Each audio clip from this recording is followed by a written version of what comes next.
Okay, good evening. Welcome back to Farmbiz with Markay. Now we are in the early hour of day 5 today since we stocked these birds from Zatec. That is called 500 from Zatec Hatchery.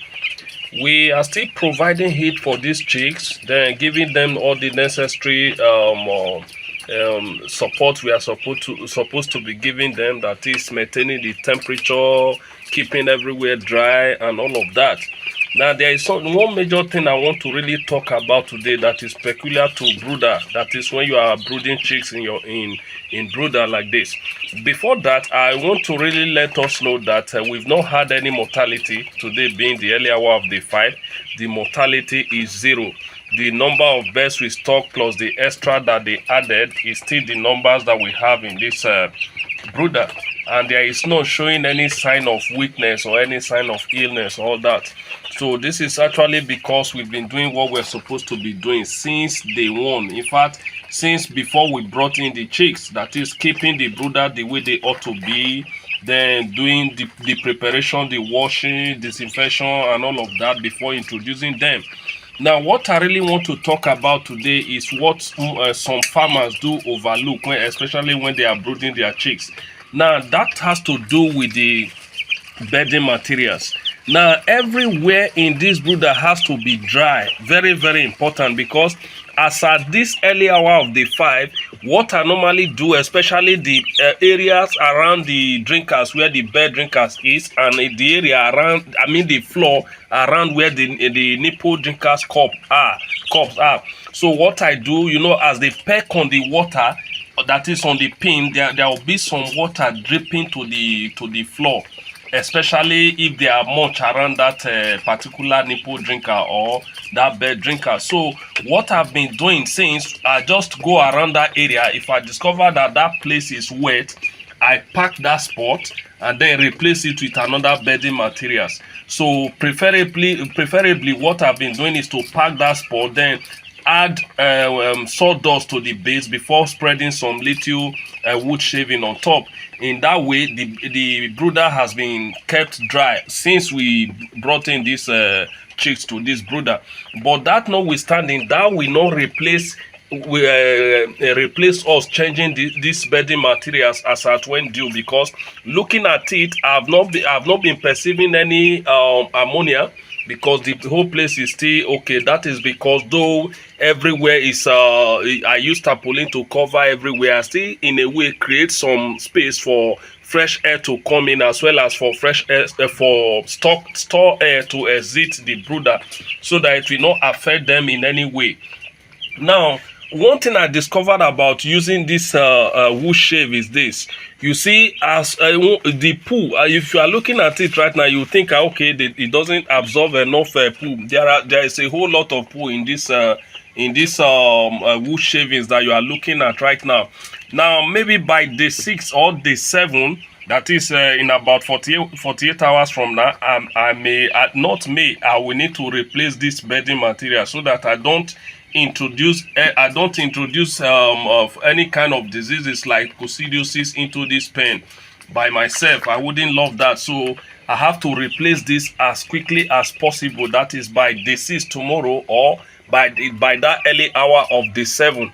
Now, another thing I also want to talk about today is very easy for us to overlook these drinkers, especially the nipple drinkers, because you don't normally see water coming out of that nipple cup, nipple pin rather. It is when they peck on it that you discover that, okay, there is water coming out from it. Though you can easily tell if that particular nipple is supplying water to the chicks by simply looking at the cup. You discover that the cup is wet, that means they are actually drinking from that nipple cup. But if you discover that it's dried, you need to take urgent measure to rectify that issue. What's the issue? Because that pin at times might be blocked, especially if you are not using liquid medication.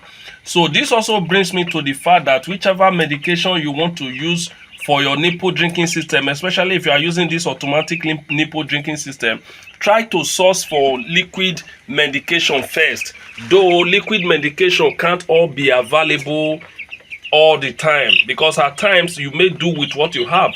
So what you can source for, that is the medication you can get. So that notwithstanding, that means once in a while, on a daily basis, you need to keep tapping on this pin to be sure that there is water coming out from every one of them. Don't assume, because over here we don't assume anything. We have to test to be sure that what we are expecting is what we are getting. So when you tap on those pins, you discover that water is coming out. That's good.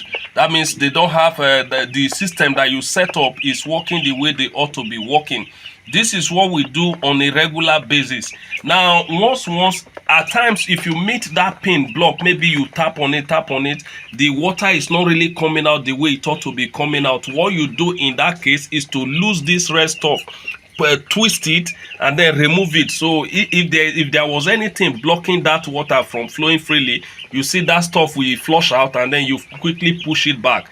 But before you do that, it will be advisable to put some container under the nipple cup so that you don't have water spilling on the ground as you are doing that. So this is what we do. And then the washing of the bed drinkers continues. You still have to wash it because you don't want anything that will introduce any bacteria or anything to this brooder. Very, very important. Now another great important thing we also do is this, because but now the height of this nipple drinking line, this is not the height it was when I introduced this birds about 5 days ago in this brooder. No, as they grow, I keep increasing this the height of these nipple drinkers by the aid of this adjuster rope that I made myself. So I use this to adjust the height depending on their growth rate. So this I do as I adjust. I observe them to see if they can easily peck on that pin easily. So if I discover that I adjusted it too much, I will now have to bring it down a little so that their beak can easily get to that pin, not directly to their eye level, but they may have to just take their head up a little to peck on that pin. That is how it is, because if it's on their eye level, you definitely have water dripping to the floor, thereby making your floor wet. That won't be good for you. Now, brooding during this rainy season, especially when you have all day rainy all day and all of that, the floor is bound to get wet. Is bound to get where you are bound to experience something like this. So that is why there might be need for you to ensure that the thickness of your bedding materials is thick enough. So you need to add more bedding materials. Also add to that warm, because it will not allow the coldness from the floor to really get to the chicks.